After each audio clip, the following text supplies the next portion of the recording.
Ok, né? Então nós vamos começar a nossa leitura em Atos capítulo 6, versos de 1 até o 7, onde o texto nos fala sobre a instituição dos diáconos. Hoje nós vamos falar sobre o governo eclesiástico da igreja primitiva.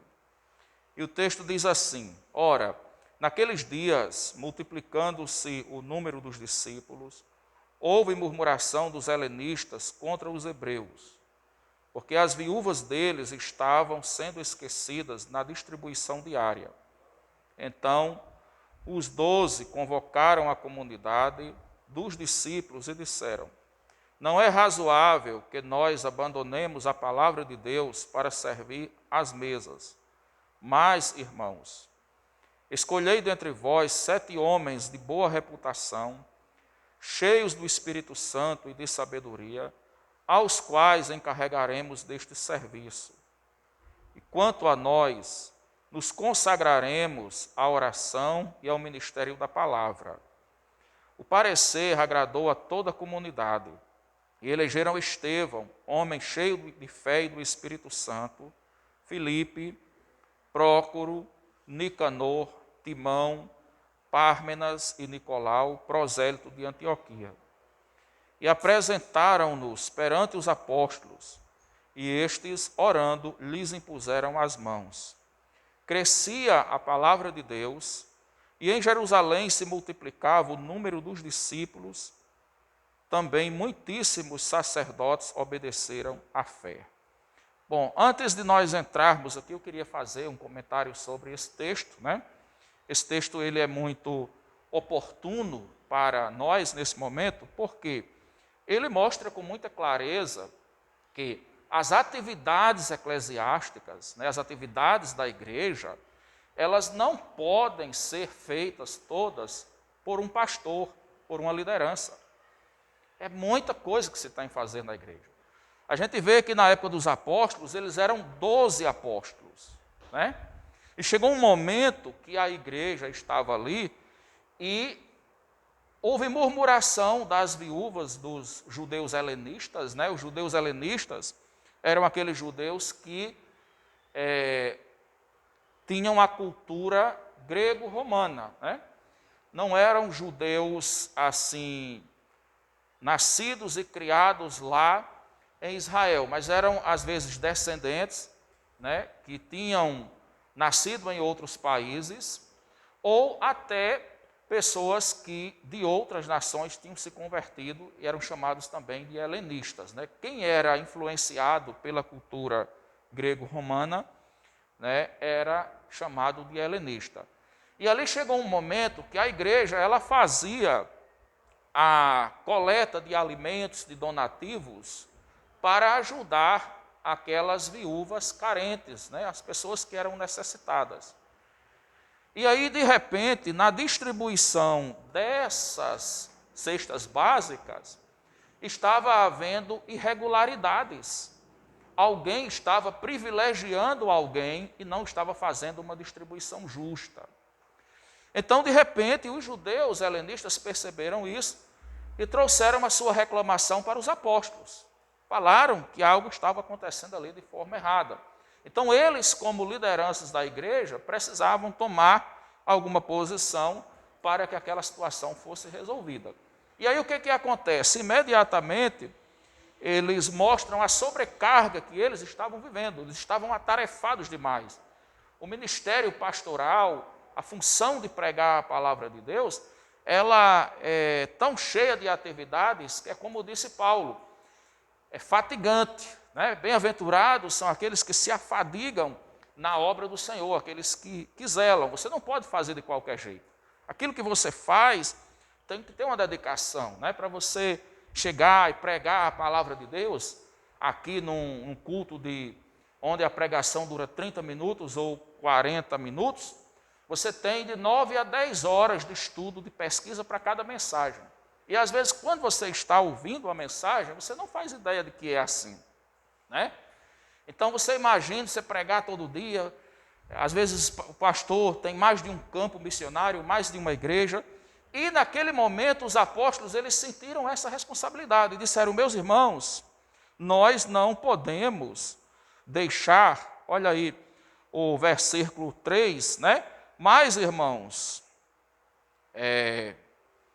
versículo de número 2. Então os 12 convocaram a multidão dos discípulos e disseram: não é razoável que nós abandonemos a palavra de Deus para servir às mesas.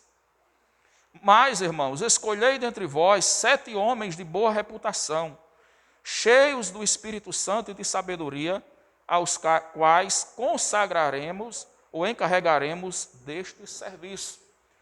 Então, qual era a atividade principal que os apóstolos tinham que dar de conta, que estava sobre eles, era o seu ministério que eles tinham que fazer? Eles tinham que se dedicar à palavra de Deus e à oração, né? Não é razoável que nós abandonemos a palavra de Deus para servir às mesas, mas escolham 7 homens no meio de vocês, cheios do Espírito Santo e de boa reputação. Então ali vai acontecer a instituição dos diáconos.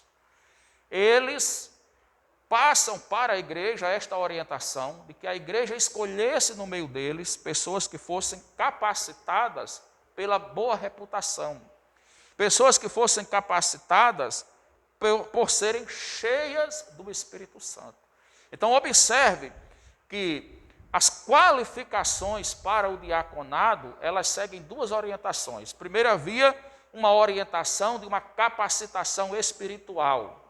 Eram homens que fossem cheios do Espírito Santo.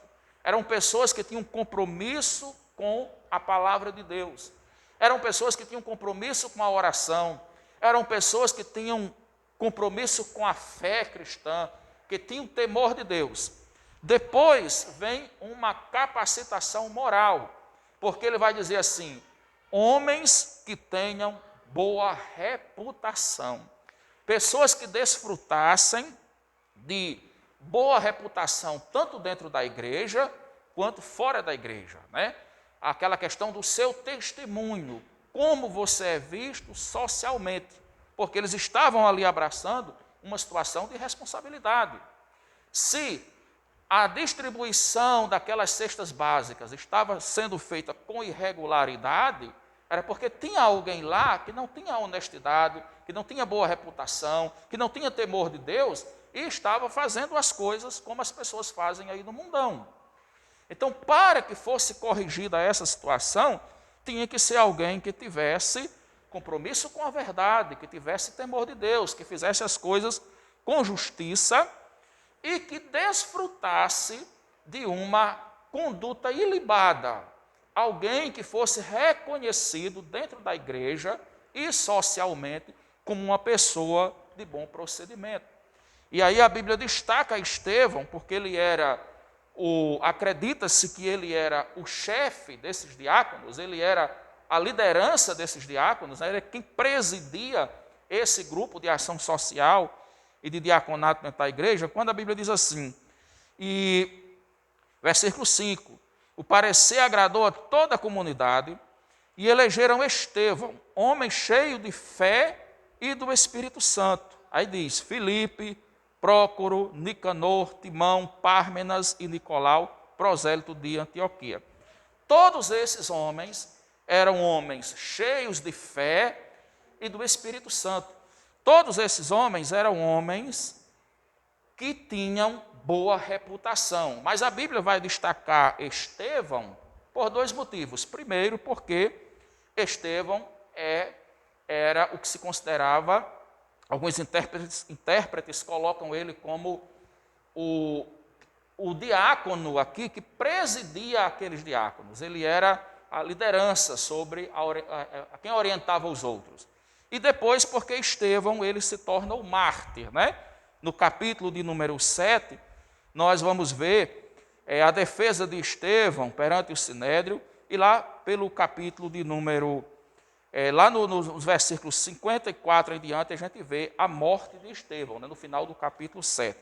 Então, acredito que esse destaque aqui, que Lucas, que é o autor do livro de Atos dos Apóstolos, ele dá esse destaque como uma forma de homenagear a boa conduta de Estevão.